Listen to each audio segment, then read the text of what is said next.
శ్రావణ మాసం అనేది ముఖ్యమైన రోజు. ముఖ్యంగా స్త్రీలకు ఈ రోజున వరలక్ష్మీదేవిని పూజించడం ఆనవాయితీ.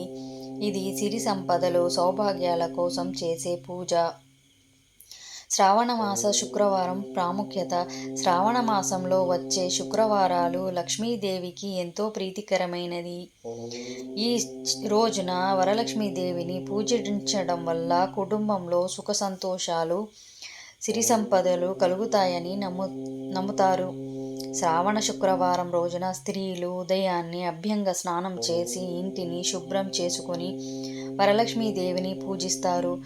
పూజలో భాగంగా అమ్మవారిని చీర, గాజులు, పసుపు, కుంకుమ, పువ్వులు సమర్పిస్తారు. పూజ అనంతరం ముత్తైదులకు వాయినాలు సమర్పించడం ఆనవాయితీ. మహావిష్ణువు నక్షత్రమైన శ్రవణం శ్రీ మహాలక్ష్మికి ఎంతో ప్రీతికరమైన మాసం ఈ శ్రావణ మాసం.